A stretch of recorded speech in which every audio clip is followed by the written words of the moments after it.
What's up, y'all? It's your girl Sakina, and I'm back with another review. This is my review for the real, no, it's not the real anything. This is Ready to Love Dallas. This is season 9 or 10, whatever you choose to call it. Y'all know that I prefer to say season 10, episode 2, all right? Now, we know that last week they had a bit of a shakeup, so there's 2 mixers involved. We got, the first 8 people and the first 10 people in the first episode, and then they're adding 9 more singles or 10 more singles in this second mixer here. So the first person that we got introduced to is Vanessa. Vanessa is 35 and she's a flight attendant. She said that she's ready to experience black love. Her first marriage was with a white man, and as a woman with black children, she wants to be with somebody who is more revolutionary. I said, oh, girl, not you about to turn into a Black Panther, but you married the white man. Girl, because we need a little bit more background history. How did you become so pro-black? Have you always been pro-black? How did you get into this relationship with this white man? Did this white man turn you into a revolutionary? Like, girl, what's going on? Because that's what I really want to get to know. But besides all of that, Miss Ma'am looks good, okay? I feel like this is a hopeful one. Her hair looks nice. She can dress. She's pretty. I feel like Vanessa might be one of the girls. Immediately no when it comes to Alfonso. He's an insurance adjuster. He's 35. He said what he adds to dating is fun, spontaneous, closet freakiness. No. I knew that it was gonna be something about him just by the way that he entered into the door. He did some type of weird movement. I said, no. And then he's a goofball. He's a goofball. He likes to dance, and there's nothing wrong with that. There's nothing wrong with that. But no, baby, I'm not really feeling this. You and Will are probably going to be best friends. Y'all are the class clown-like guys of the group, and I can really see them just getting on my nerves throughout this season. So thumbs down for Alfonso or Alonzo, whoever he is, the man with the long locks. Talking about dress, it's locks. Now we get introduced to Patricia. Can't remember how old she is, but she's a black girl in tech. Okay, shout out to the girls.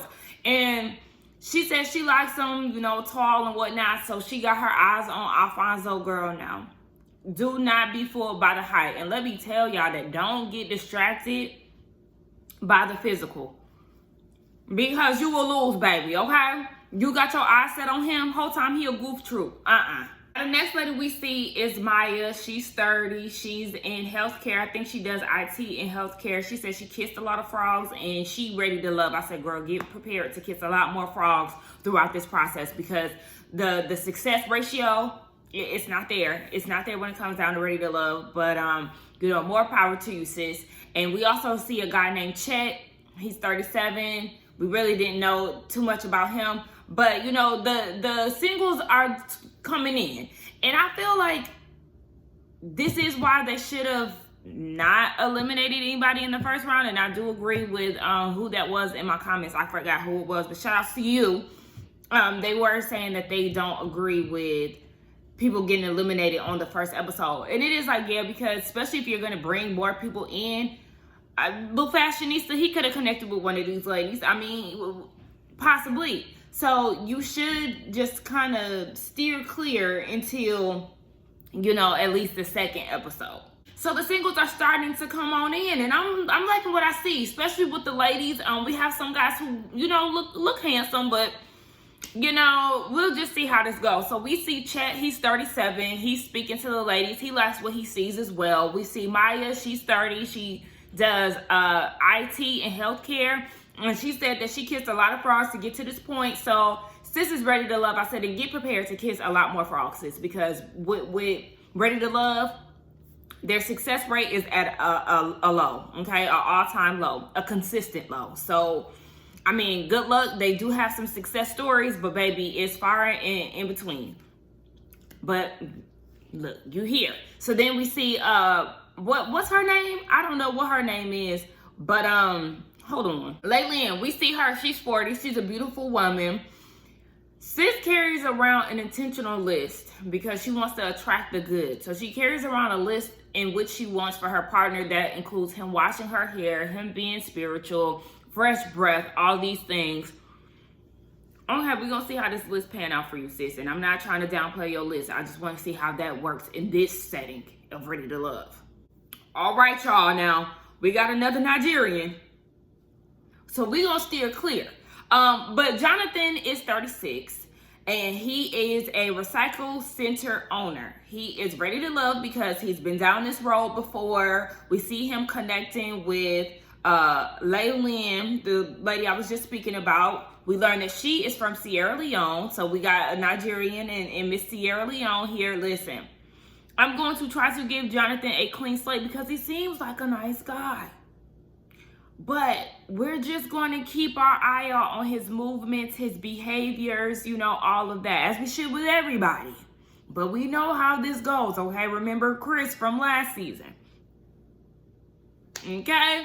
So, yeah, he's helping with his family business. He was married for 2 years, and he has a baby. I don't know how old this baby is, but that definitely is an alert because, baby, it sounds like it's a too soon type of situation. But anyway, the two of them, they seem to be having a good time. So maybe this is the first connection that we get a glimpse of. So Tommy comes out and he lets everybody know, yeah, I know y'all probably wondering where the men at and where everybody at, where the mansion, blah, blah, blah. But he lets them know that there was 2 separate mixers. There was one the day beforehand, and now they're here. So the men actually have the power to send a woman home. There's 6 women and 4 men at this mixer here. So, you know, the girls got to put their best foot forward. And we haven't gotten introduced to every lady as of yet, or every man. So it's a little too soon for me to figure out who needs to go home. But let's see what these ladies give, because I feel like these men ain't gonna give shit. So we see Lamar. He is a 42-year-old DJ / coach, but when he was speaking to the ladies, they were speaking of his coaching as in past tense. He used to coach. So what do you do now? Do you DJ? Because in that conversation, him DJing never came up. Listen, I'm getting flashbacks of Red. Okay, Red the comedian / DJ. I don't know. He said that he's very outspoken and he wants the ladies to get to know who he truly is from the jump. So he is going to stay true to himself. So he's talking to a lady. I think her name is I think it's like Rashinda. I don't think it was Rashida. It was something along those lines. And he was talking to Vanessa. I don't know if I will have the pictures up because I feel like OWN does not have the cast pictures up for the new group of people that are on here. They only had it for the first episode's group last time I checked. So I'm not too hopeful that they're gonna have them here. So I'm sorry if y'all not able to follow me with who I'm speaking of. Blame it on OWN and their ghetto-ness. Anywho, yeah, so he was asking if the ladies were spontaneous, and they were like, nah, not really. And then he was like, so if I asked y'all to skinny dip, would y'all? Rashida said yes. Vanessa said no, that's not her thing. And he was like, well, what if I wanted to do a nude beach on the first date? Both ladies were like, yeah, no, that's not it. We're not doing that. That's not their style. And yeah, I was with Vanessa. If that's a man's choice for the first date, then his intentions with me won't feel pure to me. It won't feel genuine. I don't care if everybody on the beach is naked, baby. I don't know you. I'm not trying to get to know you on a physical sense yet. Let's connect here before we connect in other places. So she immediately cut that connection right off because it's not there.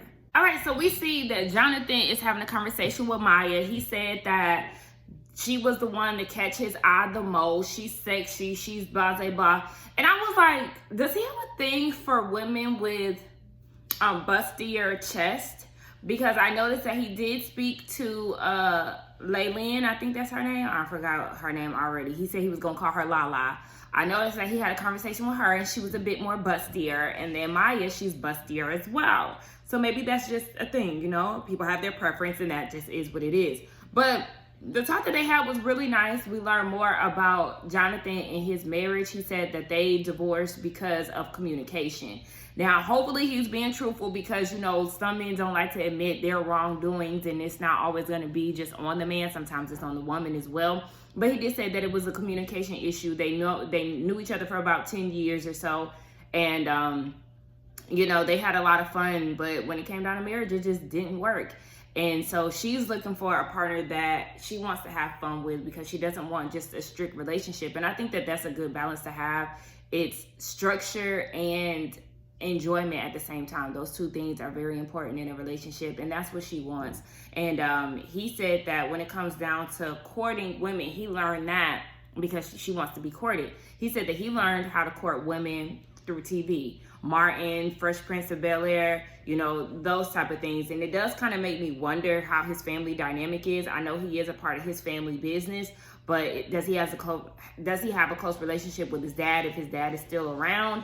And you know, why his dad didn't teach him those things. That's what I'm wondering. I'm also noticing I see a brand on his arm. I think Jonathan is a cute dog.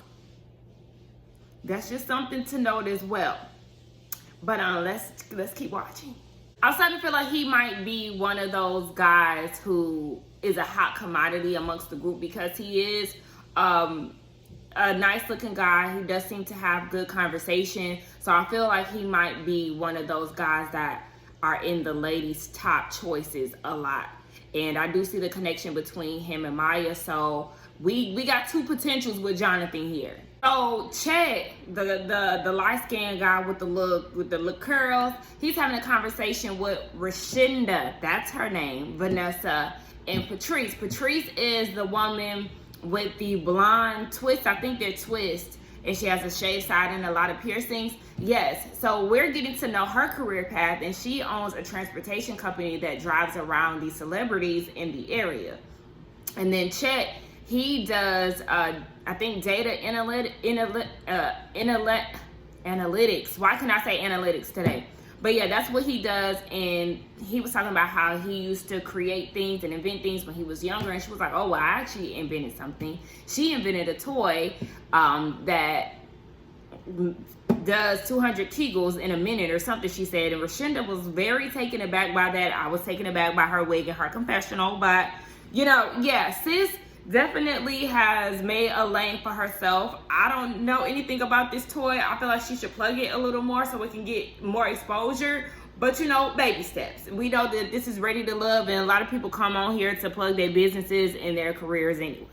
This also makes me wonder though, is Patrice going to be, you know, the freak of the group? Remember last year we had, dang, I forgot that man's name, the male Zane, the one who was talking about all his sexcapades and all of that. What if she gonna be that? Cause I don't know. That's just got me thinking. I feel like we always got a somebody for the next season. So yeah, I'm wondering if she gonna be that. Child, Vanessa and Lil Goofy, what's his name? Alfonso.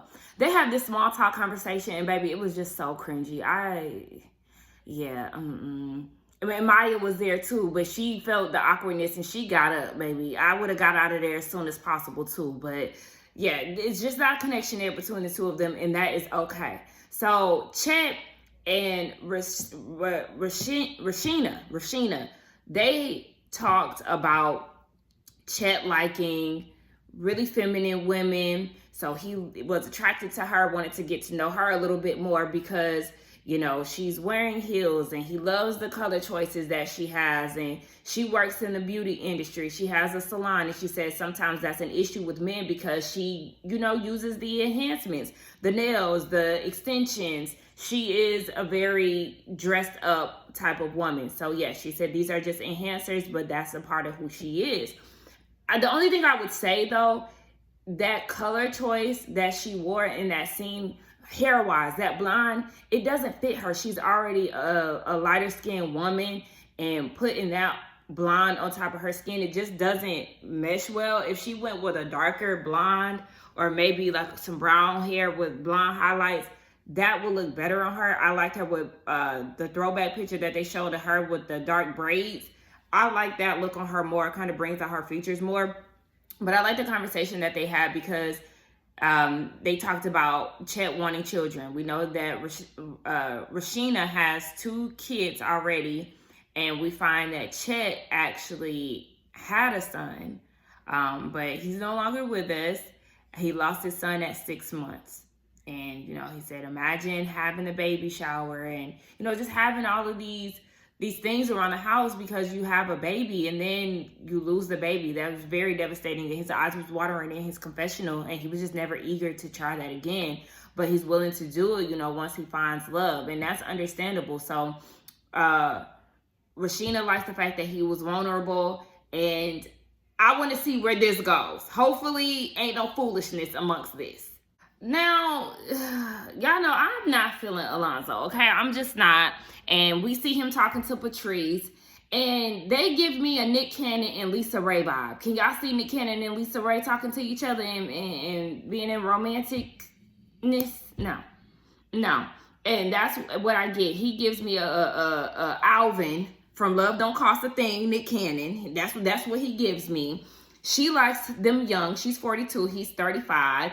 They bond over skating, and he never been married, but she's been married before. It was 18 years ago to her ex-husband. They were married for 4 years. I don't know why you like him. I don't see him as your type. Even if you do like him young, he does not give that strong, confident man.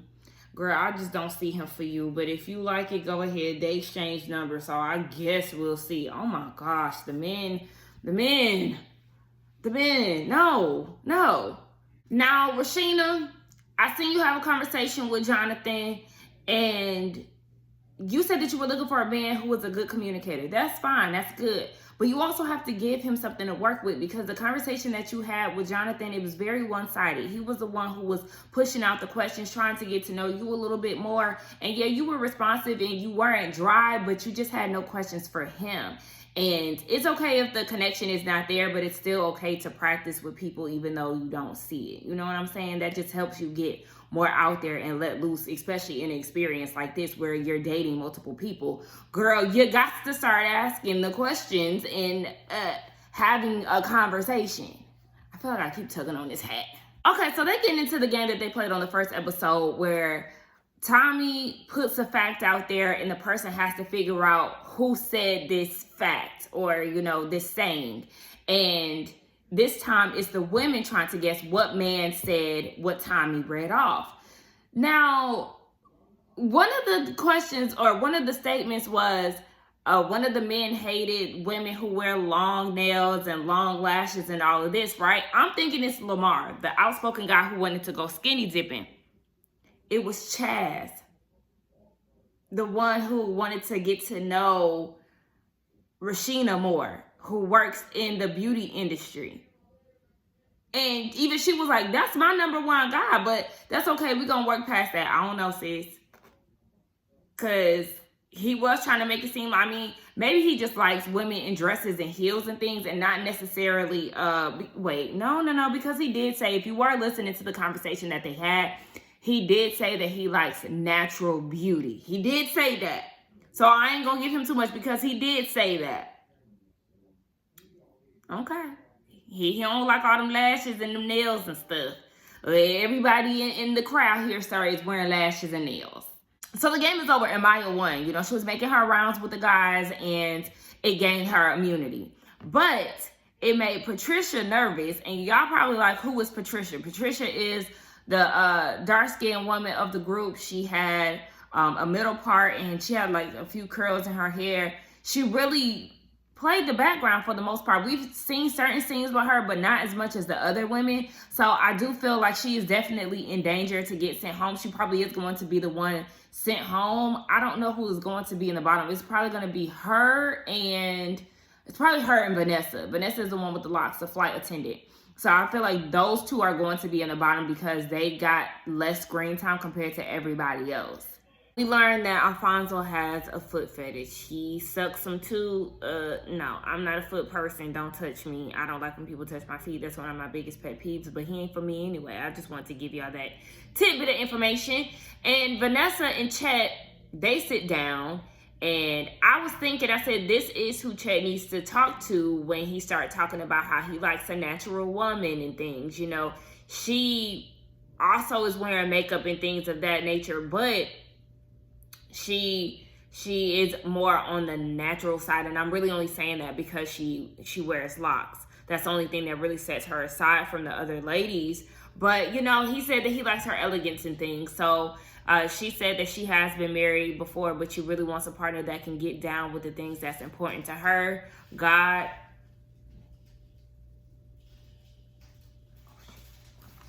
My bad, y'all. God, travel, a man that seeks counsel. He was like, well, it seems like we've been talking all day because he's been saying the same thing. So, instant connection there. And I was like, is this just game or have you been saying this all day? You just never know with me, because they always be running games. So I always, be side-eyeing stuff that they say because it's just like, you've been saying this all day? Okay, so run down what you've been saying because it sounded like you was just saying whatever she was saying just to sound good. But we'll see. I already know that they're going to send Patricia home because she's having a conversation with Jonathan and she is expressing why she hasn't been, vulnerable as of now in this process. She hasn't seen any guys that caught her eye, but she said in the previous relationships that she's been in, she really didn't have that space to be vulnerable. And, you don't trust easy with those things. So she wants to be able to be vulnerable with her next partner and, give that same space to him. So Jonathan was, feeling that, but he also feels like she needs to be a little bit open. And she does, have those important conversations, but also show a bit more of your personality. That way, they can determine whether or not there's something there. So Tommy gathers the men around and they talk about who they're interested in and who they're not. The men have their eyes on Laylin and Maya, who we know has immunity. Who they're not interested in, they did have words for Rashina, Vanessa, and Patricia. So those were the listed ladies in the bottom three. I feel like it's really going to come between, at this point, probably Vanessa and Patricia, like I said, but we'll see. So the ladies are also deliberating too, and they're talking about who they like. Patrice likes Alonzo, still don't understand. A lot of the ladies are questioning Lamar and his threesomes. That turned them off. So I feel like, he might be in the bottom. Well, shoot, I ain't even going to say next week because next week you have more of the other half, still going to be in the mix. So who knows who is going to be in the bottom next week when it comes down to the men. But hell, a lot of them can go immediately. So just like I said, Patricia got sent home. She said she felt like she's been punked. Girl, you had to know that you was going to be in the bottom. You said it yourself that you didn't have any connections with anybody at that time. So I don't really understand. I mean, she definitely could have been waiting on the other set of guys, but baby, consider yourself lucky, okay? Because the other side is even worse, okay? So, unfortunately, she was not ready to love. She got very emotional about it, but like I said, girl, consider yourself lucky. Keep doing your self-work, and you will find love, girl, just not here, and that is okay. Trust us. Anyway, let's get down in the comments and talk. Y'all let me know what y'all thought about this review along with the episode. Don't forget to like, comment, and subscribe to my channel, and I will see y'all in the next one. Bye.